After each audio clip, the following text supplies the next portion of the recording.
여러분 안녕하십니까? 광주 MBC 뉴스데스크입니다. 광주 군공항 이전 문제가 새로운 전환점을 맞게 될지 주목되고 있습니다.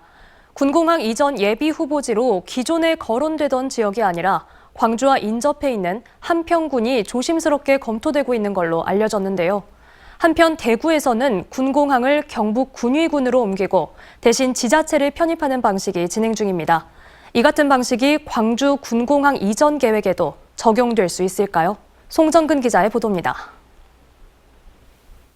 늦어도 내년 7월쯤 경북 군위군은 대구광역시에 편입될 예정입니다. 군위군이 대구 경북 통합 신공항을 공동 유치하는 대신 대구시에 편입시켜달라는 전제 조건을 내걸었는데 정치권이 우여곡절 끝에 이 약속을 지키기로 한 것입니다. 11월 달에 법률안이 통과가 되면 그 실무추진단을 본격적으로 가동해서 우리 사업 계획이라든지 또 공유재산, 사무 인수인계 이런 작업들을 거쳐서 행정에 공백이 없도록 하겠습니다. 대구 군공항 이전 해법으로 제시된 자치단체 간 편입이나 통합을 광주의 경우에도 적용 가능한지 검토되고 있습니다. 군공항을 받는 자치단체가 원할 경우 광주시로 편입해 상생의 방안을 찾자는 셈법입니다. 공항이 이전되는 자치단체가 광주로 편입되면 해당 지역의 땅값이 상승하고 투자 활성화 등을 통해 성장 동력으로 삼을 수 있고 광주시는 공항 문제를 해결하는 동시에 바다를 품은 해양광역단체로 발돋움할 수 있다는 전략을 수립하게 됩니다. 이 같은 흐름과 전략을 만족시키기 위해 그동안 예비 후보지였던 무안, 해남, 고흥이 아닌 한평이 거론되고 있습니다. 접경구역에 빛고울 산단을 함께 구축하고 있고 금호타이어 이전지로도 확정돼 광주와의 시너지 효과를 극대화시킬 수 있기 때문입니다. 이병훈 의원이 지난달 전남 지자체 한 곳이 군공항 유치를 희망하고 있다고 밝힌 데 이어 지난 7일 한평의 한 단체가 광주 군공항 유치에 대한 찬반 공청회를 열어달라고 한평군에 요청한 것도 군공항 이전 사업의 변화된 흐름이 반영된 것으로 풀이됩니다. 그런 건의만 들어오는 단계예요. 논의를 이제 하려고 고려 주는 거지 진행된 건 아무것도 없거든요. 수년째 제자리 걸음인 광주 군공항 이전 사업이 새로운 국면을 맞게 될 가능성이 커지고 있지만 주민 반발이 거셀 수밖에 없는 상황에서 실질적인 공론화 절차와 계획 수립이 가능할지 불투명해 상당한 진통이 불가피할 것으로 전망됩니다. MBC 뉴스 송정근입니다. 여순 사건 74주년을 맞아 희생자들을 추모하기 위한 합동 추념식이 광양에서 열렸습니다. 처음으로 정부가 주최한 행사여서 의미가 더욱 큰데요. 신속하고 철저한 진상규명과 희생자들의 명예회복을 위해서는 여전히 해결해야 할 과제가 많습니다. 문형철 기자입니다. 여순 사건 74주기를 알리는 사이렌 소리로 시작된 합동 추념식. 단상 위에 하나둘 국화가 놓여지고 참석자들은 고개를 숙여 희생자들을 추모합니다. 유족을 대표해 마이크 앞에 선 백발의 노인은 가족을 떠나보낸 70여 년 전 그날을 떠올리며 눈시울을 붉혔습니다. 아버지 목에 총탄 자국이 차마 이럴 수는 없는 일 아닙니까?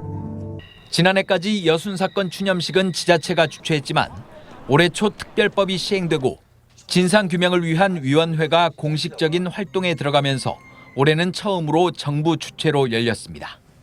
추념식을 해준다는 것은 국가가 이 일을 인정해준다. 이제 더 나아가서는 이제 국가에서 기념일이 제정이 돼야겠죠.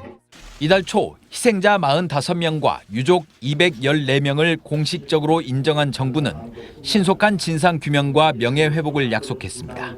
그에 합당한 보상이라든가 희생을 추념할 수 있는 그런 여러 가지 사업이라든가 기념행사 이런 것들을 하지만 유족에 대한 지원과 억울함을 풀어줄 직권 재심을 위한 법 개정 작업은 기약 없이 미뤄지고 있고 일부 유족들은 당시의 트라우마에 시달려 피해 신고조차 꺼리고 있는 실정입니다. 개별 방문을 해서 말씀을 드리려고 합니다만은 너무 무서웠답니다. 그간의 연자제나 이런 것으로 해서. 이 같은 문제를 해결하기 위해 피해 지역 가운데 3곳에 대해 직권조사를 추진하기로 했지만 조사 인력이 턱없이 부족해 결국 한 곳만 진행하게 됐습니다. 진상규명위원 15명 가운데 상임위원이 한 명도 없다 보니 전문성과 책임성도 떨어질 수밖에 없습니다.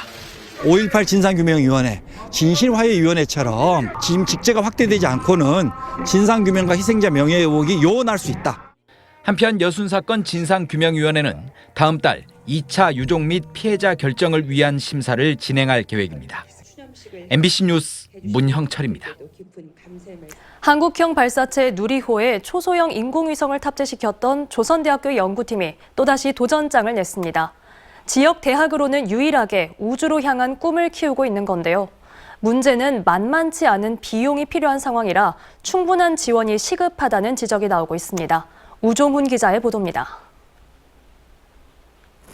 한국이 우주에 도전장을 내밀 수 있었던 누리호 발사 성공. 한국형 발사체의 중심에는 대학 연구진이 탑재한 초소형 인공위성이 있었습니다. 들어왔습니다.